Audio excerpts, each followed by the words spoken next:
और चलिए शुरुआत करेंगे अहम खबर के साथ। नादी मार्ग नरसंहार की आज 20वीं बरसी है। इस नरसंहार में मारे गए लोगों को याद किया जा रहा है। 2003 में पुलवामा के नादी मार्ग में हुए नरसंहार में आतंकियों ने 24 कश्मीरी पंडितों की हत्या कर दी थी। आतंकियों ने कश्मीरी पंडितों को घर से निकालकर उन्हें गोलियों से निशाना बनाया था। उनमें महिलाएं भी शामिल थीं। कभी ये चमन था, लेकिन आज हर्षों वीरा है। 2003 में 23 मार्च और 24 मार्च के दरमियानी रात को इस बस्ती में लगभग 24 कश्मीरी पंडितों को एक ही सफे में खड़ा करके अंधाधुंध गोलियां चलाई। और आज यानी कि 20 साल गुजरने के बाद भी ये जगह अभी भी सुनसान है। सितम ज़रीफी ये है, जो मुसलमान आसपास इस बस्ती में रहते थे वो भी यहाँ पे अब नजर नहीं आते हैं।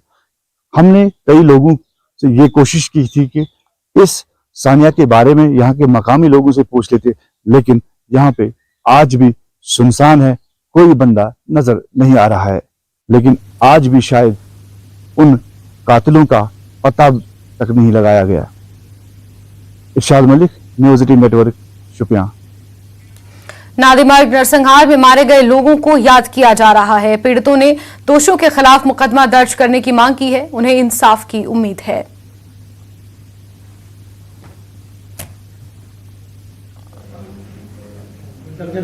तेईस मार्च 2003 को साउथ कश्मीर के नाड़ी मार्ग गांव में एक साझा पेश आया था, जिसमें आतंकियों ने 24 निहत्थे कश्मीरी पंडितों को गोलियों से भून डाला। 2 दहाइयां बीत चुकी हैं, लेकिन अब भी वो जख्म ताज़ा हैं।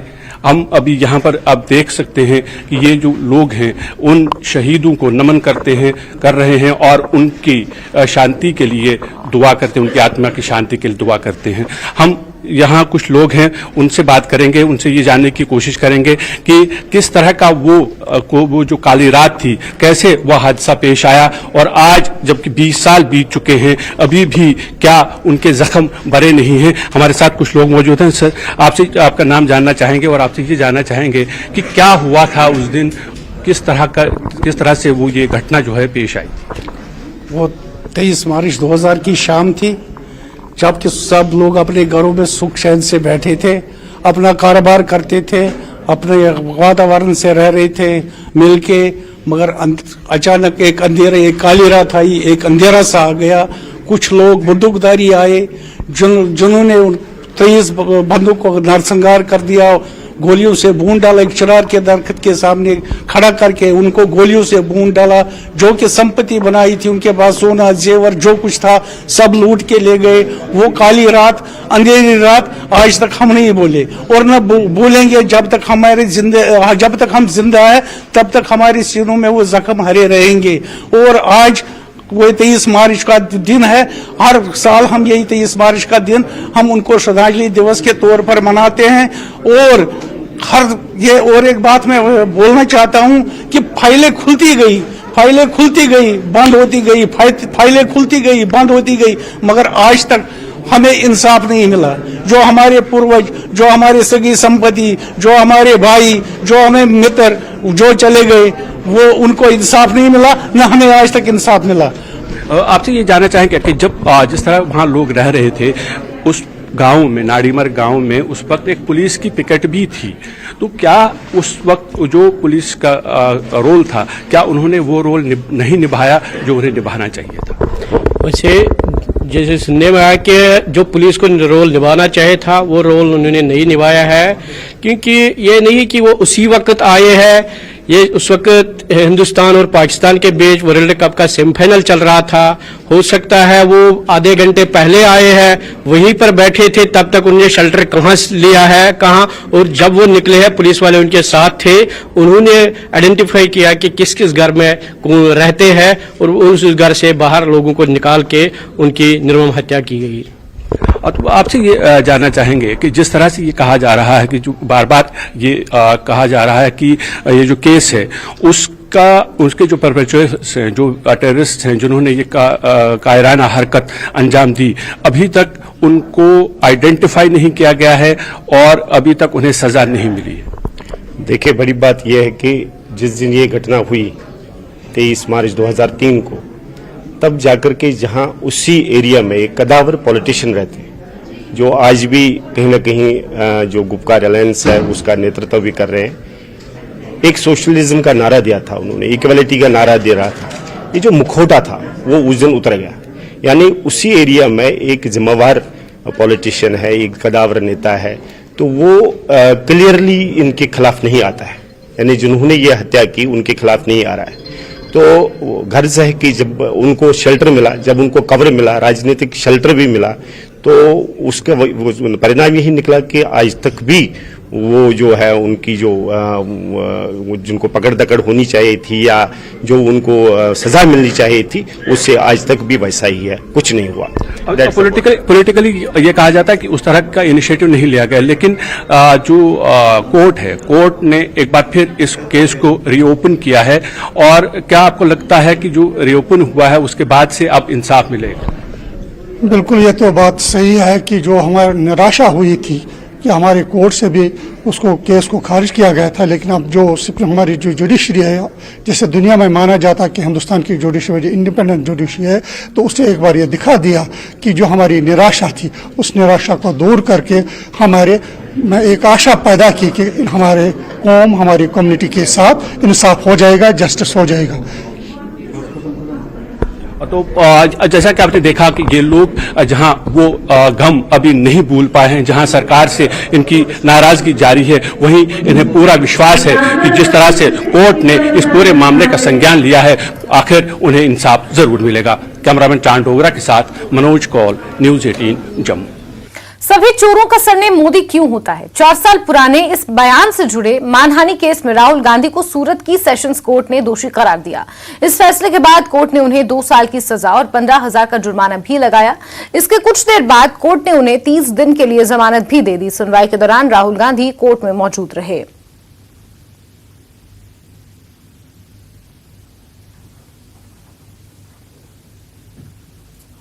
आज राहुल जी को आईपीसी के कलम 400 नंबर ने और 500 के नीचे सजा सुनाई गई है, उसको कन्विक्शन कर दिया है और 2 साल की सजा फरमाई गई है, 2 साल की सजा कर दी गई है और उसको जो 2 साल की सजा है कोर्ट ने सस्पेंड कर दिया है 30 दिन के लिए सस्पेंड कर दिया है। कोर्ट को आज ज्यादा मतलब सुनवाई की कोई गुंजाइश नहीं थी। जो प्रोसीजर है, तो जैसे राहुल जी कोर्ट रूम में एंटर हुए 2 मिनट के बाद कोर्ट ने सजा सुनाई दी कि मैं आपको आईपीसी के कलम 499 और 500 के तहत आपको गुनहगार करार देता हूं। बाद में उससे पूछा गया कि तुम्हारे सजा के बारे में क्या कहना है, तो राहुल जी ने ये बताया कि मैंने पॉलिटिकल लीडर की हैसियत से जो करप्शन देश में हो रहा है उसको खुला करना ये मेरी प्राथमिक फर्ज है, इसके अलावा मैंने कुछ नहीं किया। फिर दलील हुई है हमारे जो राहुल जी के ओर से एडवोकेट अपीयर था, उन्होंने बताया कि हमको एक कोर्ट की माफी नहीं मांग रहे, हमें कोर्ट की कोई दया नहीं चाहिए, लेकिन जो कुछ हुआ है वो हमारी फर्ज के मुताबिक हमने किया है और मिटिगेटिंग सर्कमस्टेंसेस भी बताए। और उसके बाद कंप्लेंट के वकील ने दलील की उसके मैक्सिमम सजा होनी चाहिए और दोनों की दलील सुनने के बाद कोर्ट ने 2 साल की सजा सुना दी। सजा माफी के मुलतवी की जो है उनकी एप्लीकेशन दी गई और सेंटर से सस्पेंड कर दिया गया और 30 दिन का टाइम दिया गया कि आप अपील कर लो और जामीन लेके उनको छोड़ दिया गया। आगे की क्या प्रक्रिया की जाएगी? आगे 30 दिन के अंदर अपील करनी है। आगे बढ़ेंगे। देश में कोरोना के नए मामलों में इजाफा देखा जा रहा है। पिछले 24 घंटों में कोरोना के 1300 नए मामले सामने आए हैं। नए मामलों के साथ एक्टिव मामलों की संख्या 7605 हो गई है। पॉजिटिविटी रेट में भी बढ़ोतरी हुई है। कोरोना को लेकर प्रधानमंत्री मोदी ने खुद समीक्षा बैठक की थी। इस पर सरकार भी अलर्ट है। देश में कोरोना के मामले एक बार फिर तेजी से बढ़ने लगे हैं। बीते 24 घंटों में 1300 नए मामले सामने आए हैं, जिसके बाद एक्टिव संख्या जो है वो 7605 हो गई है। लगातार मामले जो हैं वो बढ़ते जा रहे हैं और इसी को लेकर स्वास्थ्य मंत्रालय की जो चिंताएं हैं वो भी बढ़ गई है और इसको लेकर कल एक हाई लेवल मीटिंग हुई थी जिसकी अध्यक्षता खुद प्रधानमंत्री ने की थी और उसके बाद ये भी कहा गया कि जो ये ऐसे वायरसेस हैं, चाहे वो H3N2 है या कोविड है, इनको लेकर जो है मॉनिटरिंग की जाए और जीनोम सीक्वेंसिंग की जाए, ज्यादा से ज्यादा टेस्ट हो और हॉस्पिटल्स में दोबारा से मॉक ड्रिल की जाए और ये देखा जाए कि कितनी तैयारियां जो हैं वो हॉस्पिटल्स की हैं। तो कहीं ना कहीं जिस तरीके से मामले बढ़ने लगे हैं उसको लेकर चिंता भी बढ़ने लगी है, क्योंकि इस नए वेरिएंट के बाद ये देखा जा रहा है कि एक हफ्ते के अंदर जो 4,500 एक्टिव संख्या थी वो 7,500 के पार हो गई है। तो कहीं ना कहीं चिंता जो है वो बढ़ती जा रही है और कोविड का जो नया वेरिएंट है वो पैर पसारता जा रहा है। कैमरामैन रविंदर के साथ फराह खान, न्यूज़ 18। और खबरें अभी बाकी हैं, लेकिन वक्त एक छोटे से ब्रेक का। खबरों के सिलसिले को आगे बढ़ाते हैं। बीजेपी के वरिष्ठ नेता डॉक्टर निर्मल सिंह ने उधमपुर में JKNPP स्थापना दिवस के अवसर पर विपक्षी दलों के एकत्रित होने की आलोचना की। उन्होंने कहा कि विपक्षी दल दिशाहीन हैं और उनके पास कोई ठोस बुनियादी एजेंडा नहीं है। उन्होंने दावा किया कि भले ही सभी विपक्षी दल तय भविष्य के विधानसभा या लोकसभा चुनाव में हाथ मिला लें, बीजेपी ही विजय होगी। जम्मू कश्मीर की सियासत में नई बिसात बिछ रही है। बीजेपी का एक फ्रंट बन रहा है और उसके अपोजिशन पार्टियों का एक फ्रंट बन रहा है। कुछ दिनों पहले फारूक अब्दुल्ला के घर में यहाँ जम्मू में कई पार्टियां मिली थी जो कि नॉन बीजेपी पॉलिटिकल पार्टी थी, जिसमें PDP, कांग्रेस, नेशनल कॉन्फ्रेंस, आम आदमी पार्टी, पैंथर्स पार्टी और छोटी छोटी पार्टियां थी। आज फिर वो मिल रही हैं और मौका है फाउंडेशन डे जो कि उधमपुर में हो रहा है पैंथर्स पार्टी का, Jammu Kashmir national panthers party का। साफ संदेश दे रही है अपोजिशन पार्टी कि बीजेपी को रोकने के लिए वो इकट्ठे होने जा रही हैं। इस पर बात करने के लिए हमारे साथ हैं बीजेपी के senior leader, former deputy chief minister doctor Nirmal Singh. Doctor साहब, अपोजिशन पार्टियां इकट्ठे हो रही हैं, साहब आपके लिए कोई घबराहट की बात तो नहीं? भारतीय जनता पार्टी लोगों की पार्टी है, लोगों में है। उसने जो केंद्र में नरेंद्र भाई मोदी की सरकार ने पिछले 8-9 सालों में जो कुछ किया है, लोगों के सामने है, आम लोगों की समस्याएं हैं, ये तो है, हमारे रिपोर्ट कार्ड है। और जिस तरीके से 5 अगस्त 2019 के बाद जम्मू कश्मीर में हालात बदले हैं और बहुत से डेवलपमेंट के काम हो रहे हैं, लोगों को उनका हक मिल रहा है, तो ये तो हमारा रिपोर्ट कार्ड है। जहां तक अपोजिशन पार्टी का है, ठीक है, अपोजिशन होनी चाहिए, लेकिन अपोजिशन एक देखी थी कि एक बार गुपकार अलायंस बना था, उसके बाद उसका क्या हुआ, फिर कुछ लोग दिल्ली भी गए थे मिलने के लिए डॉक्टर फारूक अब्दुल्ला के साथ। वहां कौन से लोग थे, कई लोग वहां दिखे नहीं। और आज जो बात कह रहे हो कि जो फाउंडेशन डे है, पीछे तो लग रहा था कि वो फाउंडेशन बिल्कुल समाप्त हो गई थी, अभी दोबारा से उसको रिवाइव होने के बाद जो है ये कर रहे हैं। तो मुझे लगता है कि अपोजिशन जो है ये क्योंकि इनके बखलाए हुए हैं, इनका एक कोई मुद्दा नहीं है और भारतीय जनता पार्टी के जो है सामने खड़े होने का मुझे नहीं लगता है इनमें लोग इनको स्वीकार करेंगे। तो हो, इकट्ठा हो, हम थोड़ी कहेंगे, लोकतंत्र है, हर एक किसी का हक है इकट्ठे होने का, लेकिन कितने लोग इकट्ठे होंगे ये तो इतिहास में लोगों ने देखा है और आगे समय बताएगा। तो आपको कोई घबराहट नहीं? आपको नहीं लगता कि अगर कांग्रेस, PDP, नेशनल कॉन्फ्रेंस, आम आदमी पार्टी, पैंथर्स पार्टी या छोटी छोटी और पार्टियां, तो जम्मू में उनके वोट नहीं बटेंगे, आपके खिलाफ वोट पड़ेंगे आगे चल के, तो आपको सियासी नुकसान नहीं होगा? आपको कोई खतरा नहीं लग रहा? कौन सा नुकसान होगा? लोग जो हैं परफॉर्मेंस के ऊपर वोट करेंगे, भारतीय जनता पार्टी ने क्या किया उस पर वोट करेंगे, चाहे जितने भी इकट्ठे हो जाएं। एक तो इकट्ठे होंगे नहीं क्योंकि इनकी आपस की लड़ाइयां हैं, इनके जो इंटरेस्ट क्लैश करते हैं, वन अपमैनशिप का जो समस्या है। और कुछ लोग हैं जैसे जम्मू की पार्टी हमने देखी क्या है क्या नहीं है, सारे लोग जानते हैं, इसलिए कोई घबराहट वाली मतलब ही नहीं है। हम लोकतंत्र में विश्वास करने वाले हैं, लोगों में विश्वास करने वाले लोग हैं। ये लोग कह रहे हैं कि आप भी जैसे गुलाम नबी आजाद, सईद अल्ताफ बुखारी, सज्जाद लोन जैसी पार्टियों को आप अपने साथ कर रहे हैं ताकि उनको नेशनल कॉन्फ्रेंस, PDP जैसी पार्टियां जो कश्मीर में ज्यादा, उनको वहां पे रोके। तो वो भी तो अपने हिसाब से कह रहे हैं कि हम अपने हिसाब से यहाँ पे एक फ्रंट बनाएंगे, तो बीजेपी को क्या इसमें ऐतराज? देखिए, भारतीय जनता पार्टी ने यह स्पष्ट कर दिया है कि अपने बलबूते के ऊपर हम इलेक्शन लड़ेंगे और सरकार बनाएंगे। लोग तो कुछ भी कह सकते हैं, तो क्योंकि वो ही कहते भी नहीं, जैसे हम हैं वैसे भारतीय जनता पार्टी है। भारतीय जनता पार्टी ने पिछले सालों में 9-10 साल में जिस प्रकार से किया है, लोग जानते हैं सब कुछ।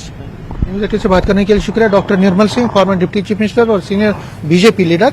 साहब कह रहे हैं कि अगर अपोजिशन पार्टी इकट्ठी होती है तो इससे घबराने की कोई बात नहीं है। बीजेपी अपनी और मजबूत होगी, आगे और ज्यादा ताकतवर होगी, और अपोजिशन पार्टियां अगर इकट्ठे भी चुनाव लड़ती हैं तो तब भी ये तय है कि बीजेपी की ही सरकार आगे बनेगी जब भी असेंबली इलेक्शंस होते हैं।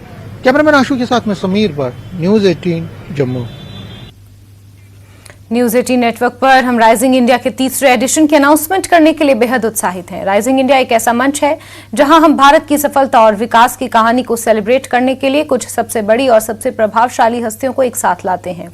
इस साल की थीम होगी रियल हीरोज, जहां हम कुछ असाधारण लोगों की कहानियों के साथ साथ उनकी असामान्य उपलब्धियों की भी बात करेंगे। इन लोगों ने हमारे देश में एक सकारात्मक बदलाव लाने में भरपूर मदद की है। इनमें शामिल होंगे जलवायु आपातकाल से लड़ने वाले लोगों से लेकर भारत की कुछ सबसे पुरानी कला, विरासत और संस्कृति को पुनर्जीवित करने में मदद करने वाले लोग। देश भर से न्यूज 18 नेटवर्क के पत्रकारों के पूल ने हमारे बीच इन नायकों की पहचान करने में हमारी मदद की है और अगले कुछ हफ्तों में हम इन खास लोगों और इनकी कहानियों को आपके सामने लेकर आएंगे। आज बात करेंगे विश्व प्रसिद्ध उस्ताद शिल्पकार गुलाम नबी की, जो वुड कार्विंग की परंपरा को जीवित रखने की दिशा में काम कर रहे हैं। आइए डालते हैं एक नजर। जब सुंदरता और कारीगरी का जिक्र होता है तो कश्मीर की लकड़ी की नक्काशी का नाम जरूर आता है। इसी संस्कृति और कला को जीवित रखने का जिम्मा उठाया है 70 वर्षीय श्रीनगर के निवासी गुलाम नबी दार ने, जो अखरोट की लकड़ी पर नक्काशी के लिए विश्व भर में प्रसिद्ध है। लेकिन इनका सफर आसान नहीं था। गुर्बत की वजह से यथ काम लोगमुत कैसन कारीगरन पुरान आदत तम ये फन हावान बेस कह तिमन वो दुमुख हे मे हेचनो दुमुख हे लकुट े हेक ये वंस बहुत गसान पार्कन मज अत वो कुदरत पोश खसान पार्कन मज पे बह कलम काकुत निवान बेहान अत पकान फैमिली कह पकान तिमन बच्चे कह सतान सह वन यह क्या करान तम मोल मोज वन यह कह पागल इथ मुसीबत तुलमित काम हेचान। गरीबी के कारण गुलाम नबी के पिता ने 5वीं कक्षा में ही उन्हें एक लकड़ी के कार्यशाला में नौकरी पे लगा दिया। लेकिन गुलाम इससे खुश नहीं थे, क्योंकि वह अपनी कल्पना को जान नहीं दे पा रहे थे। उन्होंने नौकरी छोड़कर कई बड़े नक्काशीकारियों के नीचे काम किया और अपने हुनर को तराशा। यही कारण है कि आज श्रीनगर के दरवाजों पर उनकी रचना हर जगह दिखाई देती है। और सिर्फ इतना ही नहीं, बल्कि अपनी कला के दम पर वह थाईलैंड, जर्मनी और इराक जैसे देशों तक भी पहुंच गए।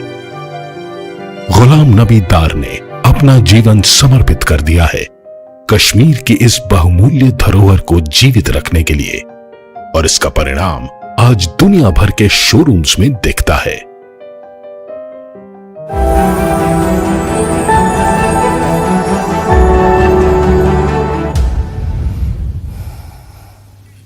तो देखते रहिए हमारी एक खास पेशकश राइजिंग इंडिया रियल हीरोज, जहां हम आपके लिए विभिन्न क्षेत्रों में काम करने वाले असली हीरोज की कई और कहानियां लाते रहेंगे।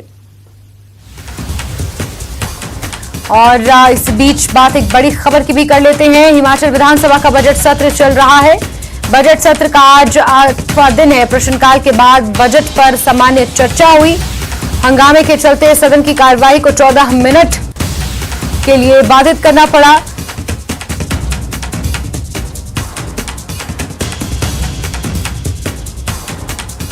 हिमाचल विधानसभा के बजट सत्र का आज 8वां दिन है। सीएम सुक्खू ने कई सवालों के इसमें जवाब दिए। वाटर सेस को लेकर भी उन्होंने अपना स्पष्टीकरण रखा। अहम खबर आपको बता रहे हैं। और आज बजट पर सामान्य चर्चा का आखिरी दिन है।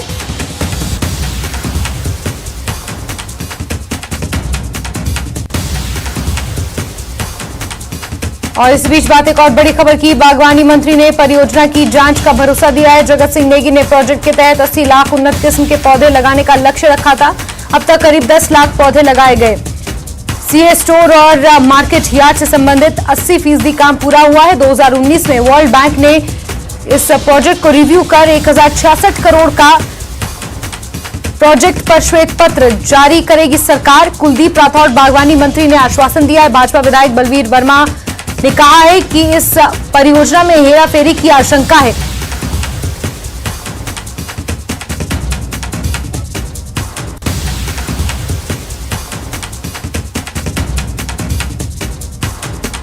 और जल जीवन मिशन के सवाल पर उप मुख्यमंत्री ने जवाब दिया। इस मिशन के तहत पीने के पानी के अब तक 9,22,795 कनेक्शन लगे, केवल 36,463 कनेक्शन लगाना शेष है। विधायक सुखराम चौधरी और रणधीर शर्मा ने सवाल किया। विधायक राजेश धर्माणी ने भी सवाल किया। उप मुख्यमंत्री ने भरोसा दिया, घर घर पेयजल पहुंचाने के लिए प्रतिबद्ध है। उप मुख्यमंत्री ने कहा, पूर्व सरकार ने सिर्फ नल लगाए।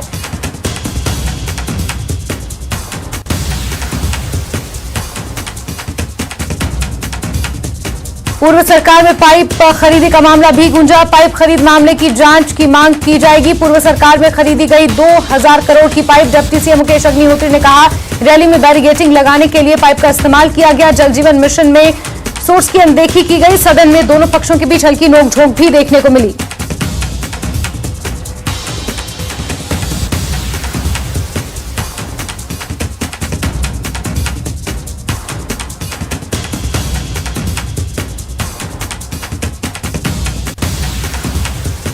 और इसी के साथ बुलेटिन में फिलहाल के लिए बस इतना ही। नमस्कार।